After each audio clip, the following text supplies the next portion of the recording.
Hi everyone, I'm Dr. Eric Bunge. I'm a chiropractic physician in Bluffton, South Carolina, in the Villages of Florida. And this is an introduction to red light therapies as supportive care for cognitive dysfunction, in particular dementia, Alzheimer's, and Parkinson's. There's been a lot of innovation in the last few years. A lot of research has been done. A lot of research is going on right now. However, we feel confident that red light therapy is a viable benefit to all these conditions. And we're going to talk today about what red light therapies are, what they look like, in particular how they work, what's important to have when you're having red light therapies, and then how we can most importantly do them at home. So let's get started talking about photobiomodulation. And this is the red light therapy that you see here. It's just finishing a 10-minute session. You can see red light, but in between you can't see color in those. So photobiomodulation is more than just red light. It's these 800 and 900s which we can't see. And this red light therapy is non-ionizing energy. There's no UV, or it's actually not even infrared. This is near infrared. So it's not heating up the body. It's working by a different process called photobiomodulation. And that PBM is fighting what's called oxidative stress. The effect of aging, the effect of medications, the effect of diet, the effect of stress. And we can see a great example of what oxidative stress is like when we have an apple. You know, it starts out clear, but then oxidative stress starts turning it brown. And that's what we have as a problem within our bodies each night. When we go to sleep, we're supposed to have a process called apoptosis, where we regenerate nerves and epithelial and blood and organ tissues. This apoptosis each night is supposed to be our repair time and our rejuvenation time. But this oxidative stress from all these different factors impedes that. And especially as we get older, we know things slow down. And so when we're going to be supporting cognitive wellness and hopefully helping with the symptoms of Parkinson's, Alzheimer's, and dementia, we need to reverse some of these effects. And red light therapy, photobiomodulation, has proven to do that in these particular methods. So we look here at what I have. This is 6 years I've had a class 4 laser. It's a 980, which meant I bought one to reach very deep. Now it has a little 635, but mostly it's 15 watts of 980, so we can reach deep within the tissues. Now I particularly work with muscles and ligaments and discs around hurt spines, and that's what I want to get, those nerves regenerated that are down there.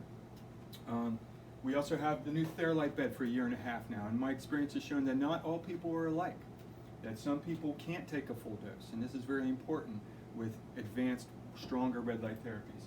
And now today we have what we call the Vielight, and that's a little nasal piece. I'm sorry I don't have one here right now, but it just clips right in the nose. And why is that important? Because that light is able to shine right through the nose up until to the midbrain where Parkinson's affects us. But it's also helping the glial cells and the circulation and everything up there as it reaches that point. So combine a bed, the laser, and the Vielight. These are advanced red light therapies, and I'm proud to be able to help you understand how they work. So let's look at what's important as far as choosing red light therapy. Now the Vielight, that is specifically researching the cognitive disorders, it's going to use an 810 and a 635. Okay, and these are very helpful wavelengths.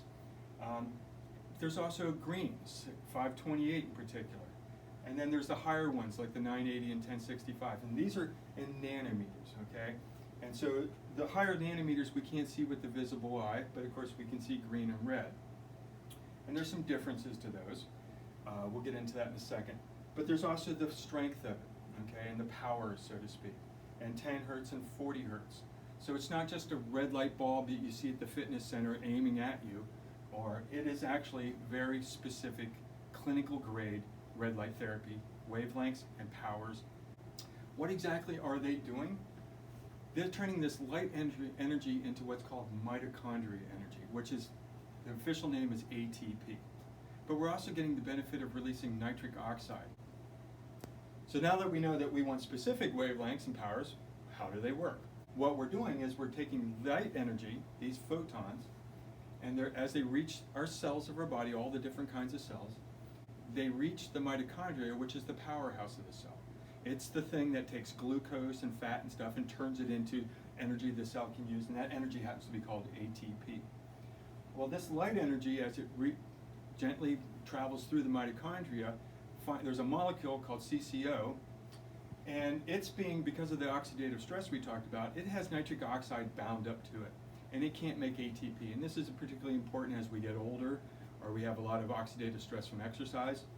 This nitric oxide builds up and binds to the CCO molecule, so we can't make as much energy, and then the downstream effect is the body can't function well.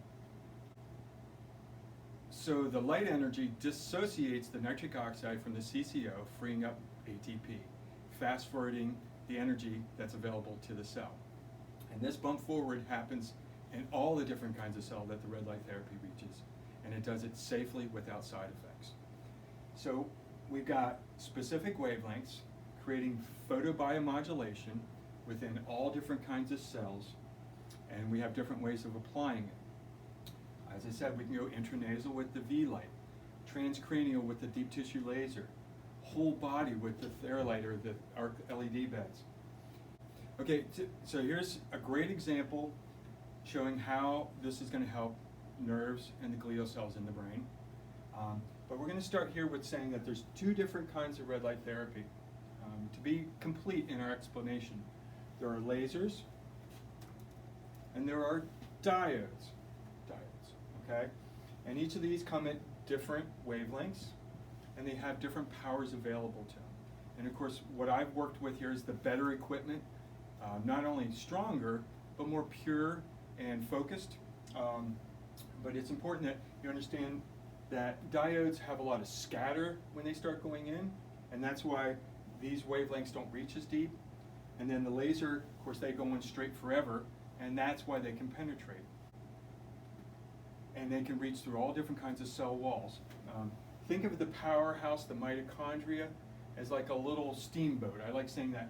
And it's swimming inside the cell, or there's free-floating ones we now realize within the bloodstream. There's extra ones within platelets that could deliver to sites of inflammation. But all these different kinds of cells use this mitochondria to create their energy, with the exception of red blood cells. So we're inside the cell. There's a lot of this ATP molecule waiting to be converted to ATP so that it's energized, and then it can go to the DNA, and it can go to wherever it needs to go within the cell and create the function and the rejuvenation. But it's bound up on the CCO by this nitric oxide. So as these wavelengths reach through all these different cells, they have just enough energy to dissociate the nitric oxide from the CCO molecule.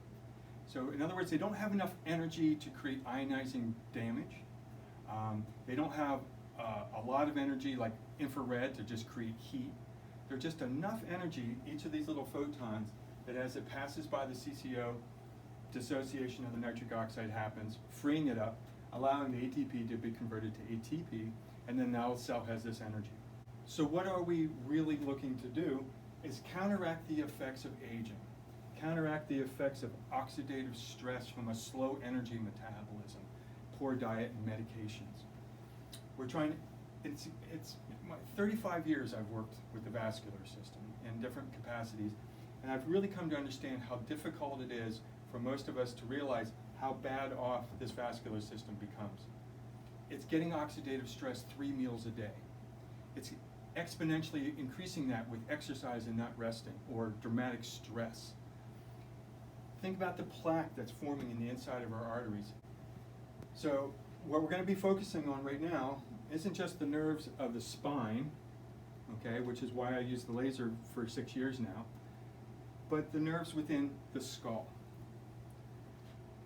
On the outside, we have a cortex, and then down deep in the middle, we have the midbrain, and then it forms the spinal cord, which comes out the bottom.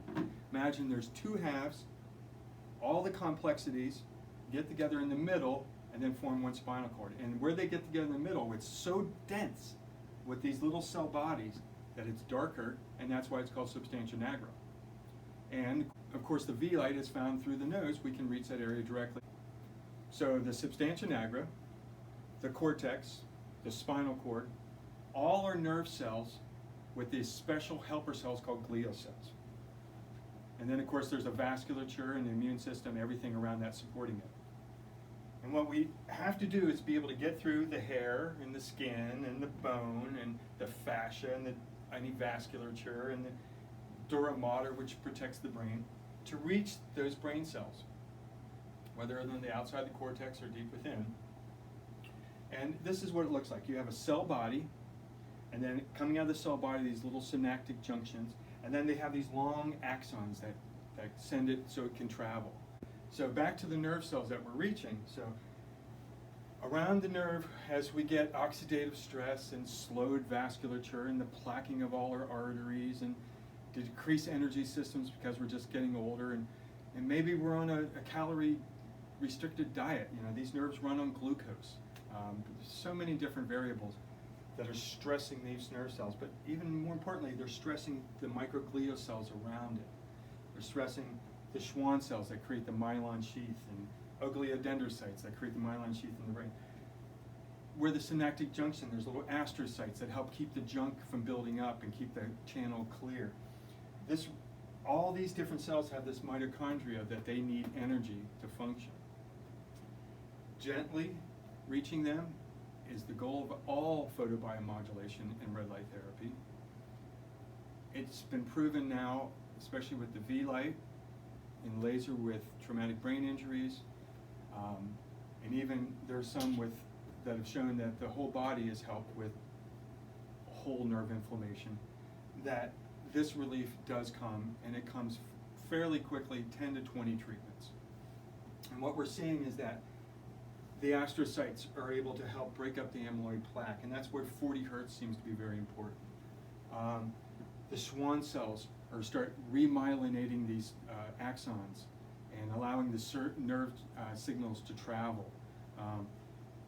Broken up is the decrease in tangles within these nerve axons, and for decades now I've been aware of how within the nerves the proteins that transport stuff get all tangled up from oxidative stress, and I was really glad to see that in the research they showed that the tangles were diminishing. And so the vasculature is opening up, so now oxygen can get in, and more importantly, all the junk can get out. And of course, everything around the body is feeling better. And as we restore this nerve health, the tone, the sense that our body is stressed starts diminishing, because now the body actually does feel like it's rejuvenated. And some of the benefits that we're seeing are, of course, reduced inflammation and pain, but we're seeing better cognitive functions such as memory. We're seeing speech get more clear. Activities of daily living are becoming more under independent control. But in my realm, better motor control function. You're able to exercise better. You have better acuity. If you're doing a sport, you're able to see the ball moving and feel where you're at better in space and time. All these benefits are as simple as you can imagine, just laying in a bed, getting a red light laser treatment, and now more exciting than ever, the Vielight has home units that are very affordable. And I don't want to take away from the medications and the medical services that are available to support these dramatic inflictions upon us. Alzheimer's, dementia, and Parkinson's are growing within our ranks, and especially as we get older, we're seeing the effects. Boy, we see 50-year-olds having trouble, okay? Let alone 70 and 80-year-olds. But all along, we hope that this red light therapy will prove as an intervention for some folks.